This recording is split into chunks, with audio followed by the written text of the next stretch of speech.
What's up, everybody? Welcome back to Taste Like Music. Jason and Joe here. Today, we're doing something a little different, something we've only done once before on the channel. We called it Listography Junior back then, and that's what we're calling it now. Listo Junior is where we cover artists with fewer than five albums. So kind of like mini episodes. We're going to rank the records. In this particular case, there's only two of them. So we're going to tell you which record we like more than the other one. And then we're going to run down some of our favorite tracks by that artist. And that artist today is Gram Parsons. Two solo records to talk about. One of those even came posthumously after he passed away. We've talked about both of them on the channel because of the 73 and 74 deep dives. We've also talked about other projects of his on the channel before. We've covered the Byrds. I think we both had Gilded Palace of Sin in our top five for the year that came out. So yeah, we're both Gram Parson fans. Let's get into it. He's got two. The first one is called GP, and the second is I always screw this up. Is it Grievous Angel or Return of Grievous Angel? One is the album title, the other's the song title. Grievous Angel is the album title. Return of There Grievous you Angel is the song. go. Anything you want to add before we get into the either or ranking? Of the three Listo Jr. artists that we're doing, Graham is the one with the smallest um, part of his discography is probably these solo albums. Like he had already done so much International Submarine Band, the Byrds, and then two Flying Burrito Brothers albums. So he had already sort of established himself. So it's almost not fair just to look at his solo discography because he had so much other stuff that he had been a part of already. So this will be a little bit different than I think the other two that we're doing. Whereas we're just looking at these two albums, which are just a piece of his legacy and not his whole legacy. Yes, and I would say that they are like my least favorite, and that sounds harsh to say, but it doesn't mean I don't like them. But yeah, I love the Flying Burrito Brothers records. Those if we were doing the whole span of his career, the first Flying Burritos Brothers record would be at the top for me.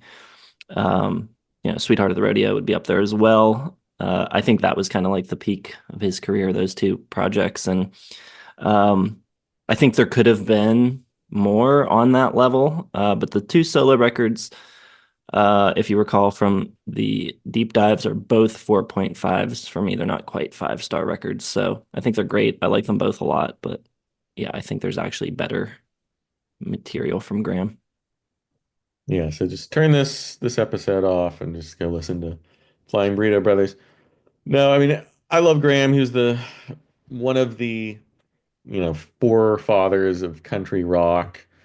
Kind of, I don't know if he created the whole cosmic country thing, but he was certainly, again, one of its biggest proponents, biggest developers between him and Chris Hillman, Mike Naismith, Gene Clark, sort of all were in that world trying to establish country rock as a viable genre. Didn't quite work. None of them were very successful in their lifetimes. Only Bob Dylan managed to make it, and then sort of later the the roots of country rock turned into that Southern California sound and Laurel Canyon and everything like that. But my bottom for Graham is going to be the GP album from 1973. It was my number 22 of the year in 73. It's interesting because he had, the Flying Burrito Brothers were 69 and 70.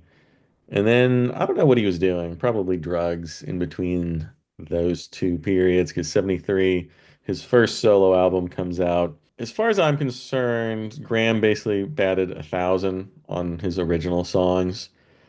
And, the big problem with Graham is that he just couldn't ever get his act together. Like, basically these songs had to be coaxed out of him, and he was always drinking and on drugs, and he killed himself, morphine, in 74, I believe, or late 73. And but when he was like working and he was top of the game, he was just incredible. I love all of his songs. I love the way he combined rock and this country sound, a little bit of that Bakersfield sound. And he had like this rich, privileged upbringing. So he wasn't like a country boy.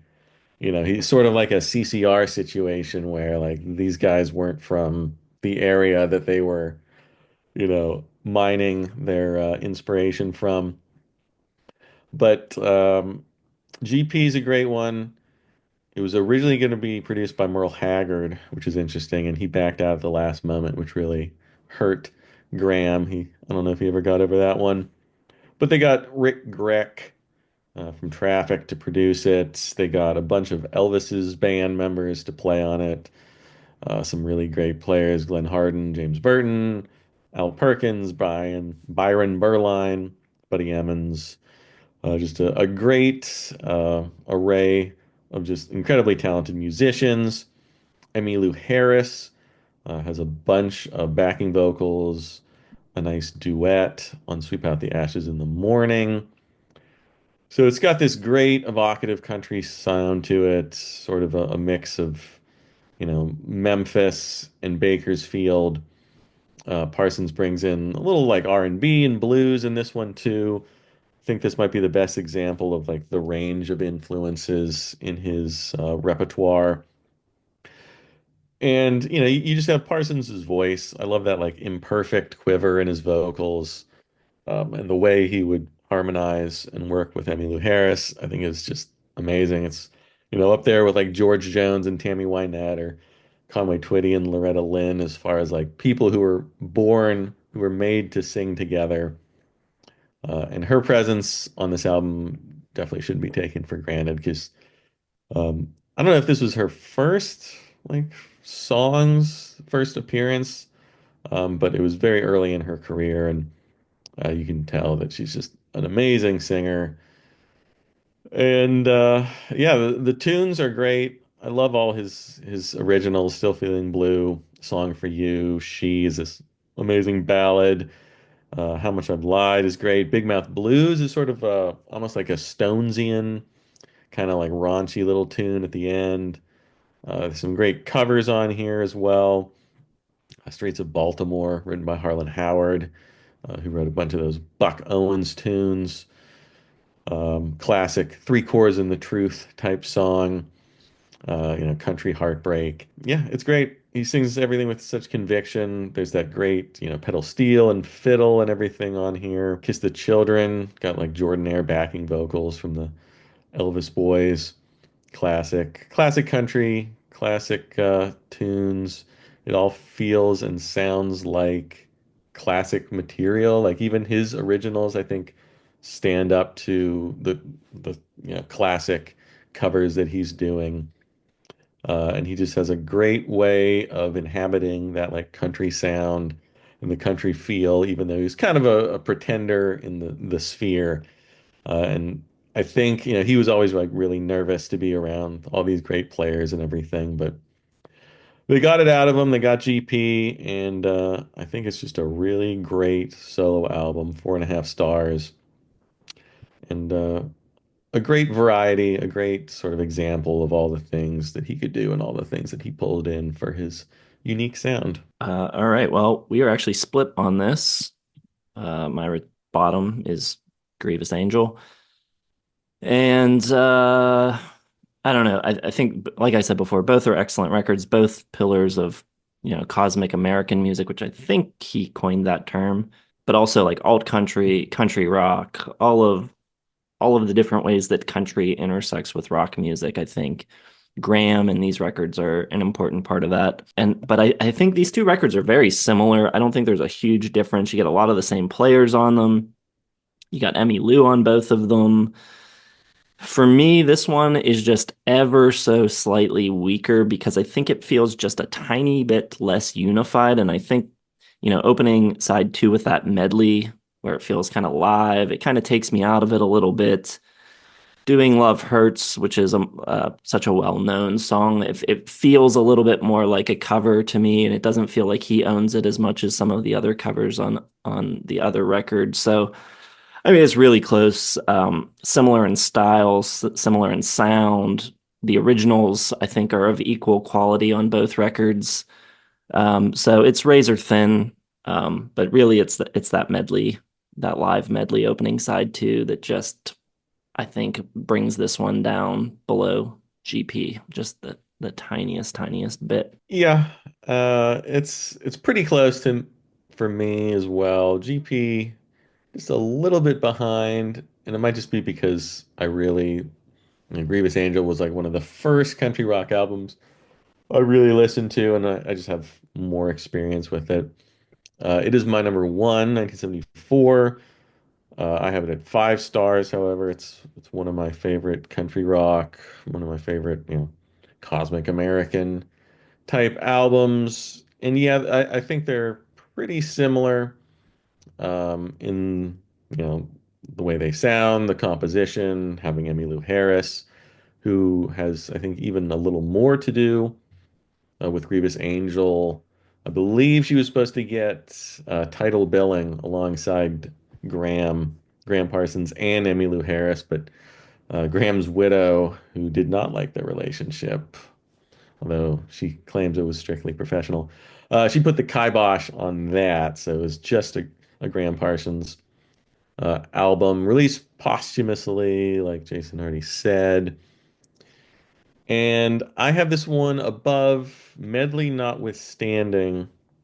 I do like the originals even a little bit more. And the three, I think, masterpieces that Graham wrote. Return of the Grievous Angel kicks off the album. Just love those opening pedal steel notes, the way the song just springs to life. Graham's vocals got that honky tonk touch to it, that little yelp in there. Really owns the country side of things.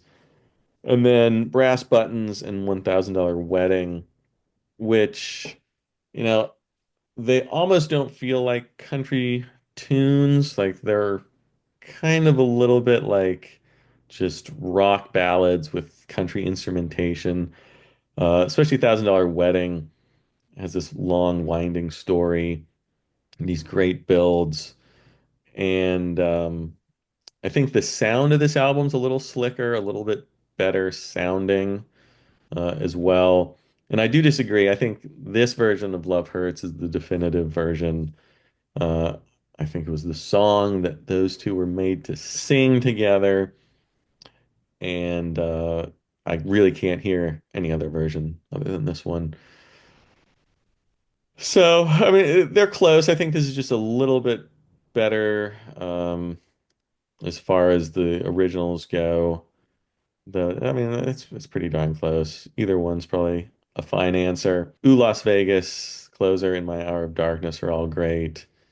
And Hearts on Fire and I Can't Dance, the two covers, along with Love Hurts, I think are pretty great, fun little tunes. This one may be a little slighter, and it was a posthumous release, so you never know if it was like totally finished when he died or if there's gonna be something else. But it's just, encapsulates what Graham was all about and the way that he could blend the, divergent sounds into this cosmic American music.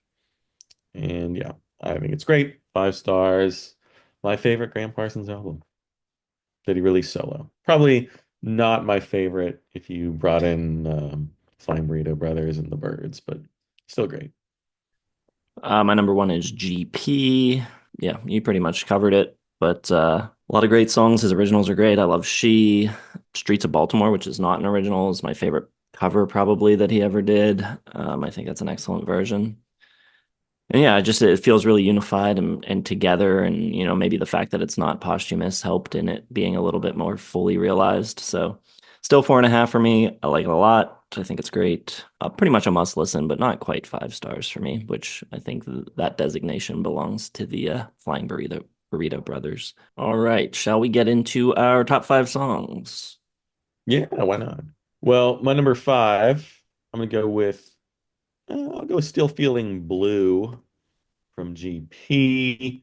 Lead off track on that. Just I don't know, a really fun kind of song. It's so melodramatic. The every time I hear your name, I want to die. But it's buttressed by this lively fiddle, this energetic playing that it doesn't come off like a sad boy lament. It's bright and vibrant, and he just wants to kill himself, but he's gonna have fun with it. My number five is Brass Buttons.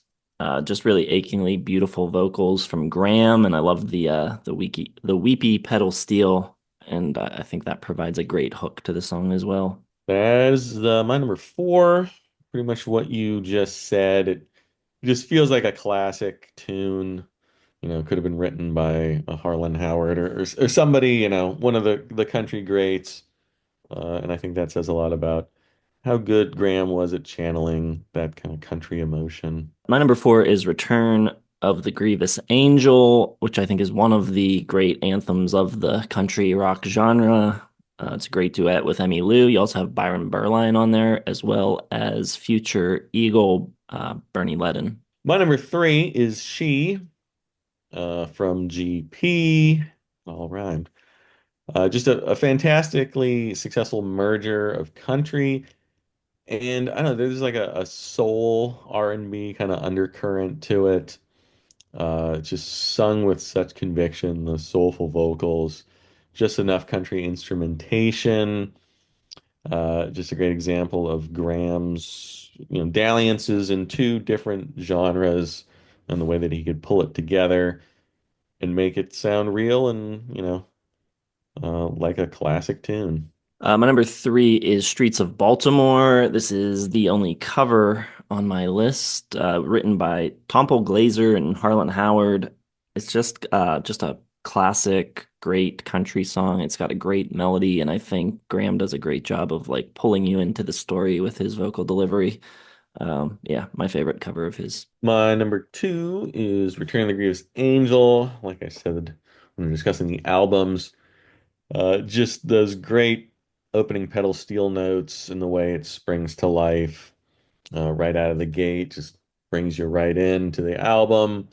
And Graham's vocals are just pitch perfect. That little country hiccup that he throws in there really just screams, "I'm a country boy," even though he dropped out of Harvard and had rich parents and everything. My number two is $1,000 Wedding, just a brutal story song about a groom left at the altar, and yeah, again, his vocal delivery and the way he pulls you into a story is great here. I want to make quick mention also of a really good cover of it by Willie Nelson, who covered it on his Songbird record, which was produced by Ryan Adams. Did not know that. I'll have to check that out because it is my number one, my favorite Gram Parsons song. Yeah, it's just a really great, detailed little story. Like you said, groom left the altar. The way it kind of weaves through this tale is perfect. And it just has just such this great build into sort of this triumphant sounding big, I don't know, it's not really a chorus, but whatever, a B, C section, whatever it is. Just that build where everything starts to come in and Emmylou comes in. Just a fantastic song. My number one is She, and I love that little guitar lick at the top of the song. I think it grabs you right away and pulls you in. Again, a great melody, really soulful performances by everybody playing. I think it's just a master class in like understated musicianship. That's my favorite Graham song. Well, 4 out of 5 in common. Just the one Steel Feeling Blue versus Streets of Baltimore. I had all originals, which he only had like 12 originals on his two solo albums, but they were great. Great covers too. Great everything. Yeah. All right. So let us know what you think of Graham Parsons and which of these records you prefer, how they stack up against his other work. You can drop all that in the comments, hit the like button, subscribe. Make sure you check back later in the week. We will be discussing Judy Sill and her two albums, as well as Nick Drake and his 3 studio albums. And check the video description for Patreon. And thanks for watching. We'll see you in the next one.